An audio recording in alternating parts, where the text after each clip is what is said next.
मुझे किसी तरह से सारी ग्रेट पिरामिड्स ऑफ इजिप्ट का अनरिस्ट्रिक्टेड एक्सेस मिल गया है। ये मेरे आज तक की देखी गई सबसे कूल चीज है। हम एंशिएंट फेरोज के टूम्ब के अंदर जाने वाले हैं, ऐसी जगह जहां एंटर करना लिटरली इलीगल है क्योंकि यहाँ बहुत खतरा है।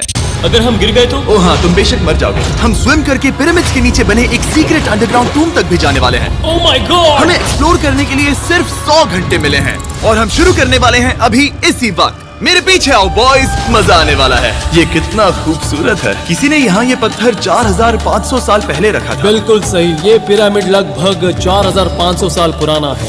जिस पैसेजवे में हम हैं वो हमें वहाँ ले जाता है जिसे इजिप्टोलॉजिस्ट कहते हैं किंग कुफू का टूम्ब, वो फेरो जिसने शायद पिरामिड्स बनवाने का हुक्म दिया था। वो ये कमरा द ग्रैंड गैलरी कहलाता है। हमने इस पिरामिड का कितना % एक्सप्लोर किया होगा? शायद हमें इस सवाल का जवाब कभी ना मिले।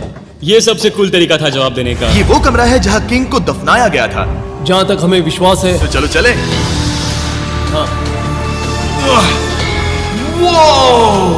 बॉयज ये देखो, ये क्या है?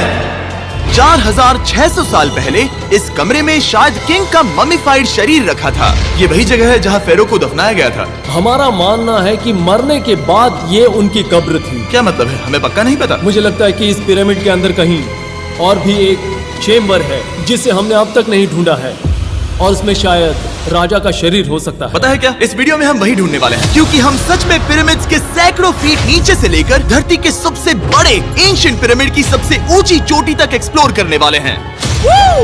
ये तो जबरदस्त था।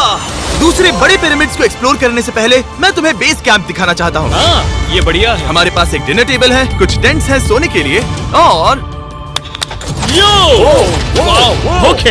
यहाँ तक कि हमने लाइट्स भी लगाई हैं ताकि तुम पिरामिड्स को कैंप से देख सको। ये इस दुनिया की सबसे महंगी नाइट लाइट होगी। ये है वो पिरामिड जिसे हम एक्सप्लोर करने वाले हैं। मुझे सुबह 5 बजे शुरू करना है तो सब जाके सो जाओ।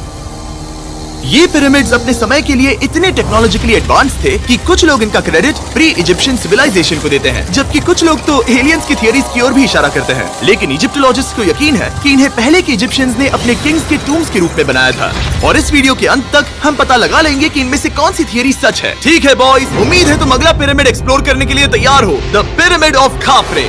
आखिर इस विशालकाय रचना की खासियत क्या है? हमें ये समझ आया कि हर पिरामिड के बाहर की केसिंग कैसी दिखती थी। एक जमाने में ये सब ऐसे ही दिखते थे। मतलब जैसे एलियंस ने इन्हें बनाया था वैसे? एलियंस ने नहीं बनाया। रामी हमें धरती के नीचे लगभग 100 फीट खाफरे के पिरामिड में गहराई तक ले गया। यहाँ एक ऐसी जगह है जहाँ इस आधुनिक दुनिया में से शायद ही कोई गया होगा। सच कहूँ तो हमें भी नहीं पता था कि हमें नीचे जाकर क्या देखने को मिलेगा।